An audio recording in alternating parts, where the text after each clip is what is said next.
अब दिल्ली में जाकर शेख तकी ने तो मुस्तार दिया, सब मुसलमानों को इकट्ठा किया कि राजा काफिर बन गया है, ये हो गया है, और भाइयों देख लो तुम ही, फिर बात बिगड़ेगी।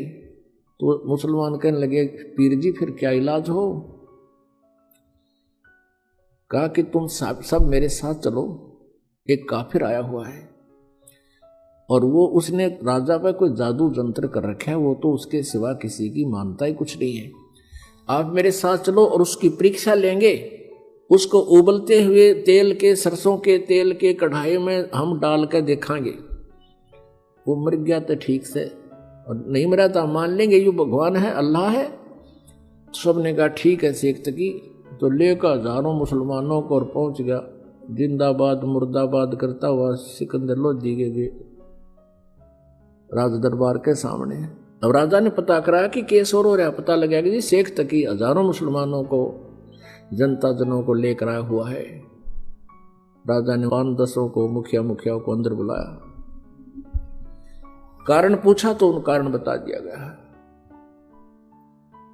अब सिकंदर लोधी बड़े दुखी हुए कि महात्मा को लात इसलिए था कि ये कुछ विचार सुनेंगे इनका और हमारा ये आपस का द्वेष कम होगा, पर इसने तो जुल्म कर दिया शेख तकी ने। तो कबीर जी को वहीं अपने ही रेजिडेंस में अलग से कमरे में रखा हुआ था, वहां आदर से रह रहे थे। वहां गए तो कबीर जी ने पूछा क्या कारण है राजन, बड़े मायूस हो? सारी कहानी बताई। सिकंदर लोधी को शेख तकी ने बताया था कि हम इसकी परीक्षा लेंगे और हम ऐसे ऐसे उबलते हुए सरसों के तेल के कढ़ाई में डालकर इसको देखेंगे, जो जीवित रहेगा तो हम भगवान मान लेंगे।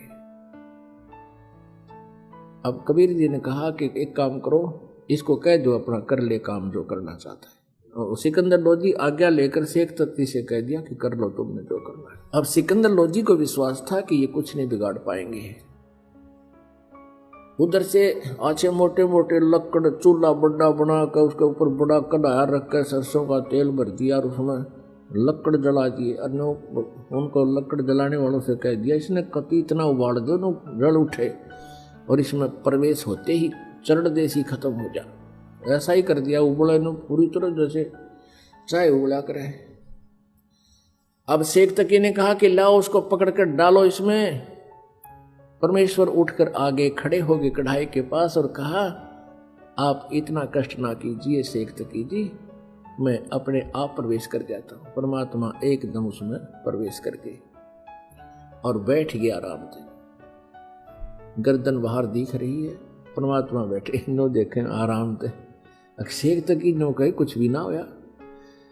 शेख तकी क्या कहता है कि इसने इस गर्म तेल को जंतर मंतर करके ठंडा कर दिया। अब सिकंदर लोधी ने सोचा भी गुरुजी कबीर जी का कुछ नहीं हुआ तो हो सकता है ये ठंडा कर रखे हो जंतर मंतर करके, ला देख लूं। तो कहने लगा सिकंदर लोधी कि मैं चेक करता हूं। परमात्मा बोले राजा इसमें हाथ मत दिए कि दे नकम्मे के कहते तू इसमें हाथ दे दे, तेरी उंगली नहीं पाऊंगी, इतना गर्म है। सिकंदर लोधी फिर भी नहीं माना कि कबीर जी बैठे मेरी उंगलियां के बिजली पड़ेगी। नो करते करते उसने 2 उंगली अंदर डाल दी। जितनी उंगली तेल में गई थी डूबी थी उतनी कटके अलग होगी, इतनी पीड़ा होगी, सिकंदर लोधी बेहोश हो गए। तब परमेश्वर उस कढ़ाई तो बाहर आए, यूं मार दिया राजा नकम्या ने। अब क्या किया, वैद्य रहते थे साथ में डॉक्टर सिकंदर लोधी के, पानी के छींटे छाटे मारे, होश में तो एकदम आ गया, फिर पीड़ा इतनी थी वो फिर बेहोश हो गया। अब परमात्मा ने वो उंगली पकड़ कर पूरी कर दी, वह उंगली कटी हुई भी ना रही और पीड़ा फिर रहने कहा थी। फिर सिकंदर लोधी उठ गया। अब पुण्यात्माओं इस दृश्य को देखने के लिए वहां कई हजार दर्शक खड़े थे, मुसलमान और हिंदू। अब शेख तकी तो मान्या नहीं, पर उन हजारों की श्रद्धा परमात्मा के प्रति अटूट बन गई और सब ने कहा प्रभु आपने कमाल कर दिया, अब तो परमात्मा आए हो, हमें दीक्षा दे दो, हम आपकी शरण ग्रहण करना चाहते हैं। कई हजारों ने परमात्मा की दीक्षा ली। अब शेख तकी का फिर आग लागी, क्योंकि राज तजना सहज है सहज तरिया का ने, ये मान बढ़ाई ईर्षा दुर्लभ तजनाई।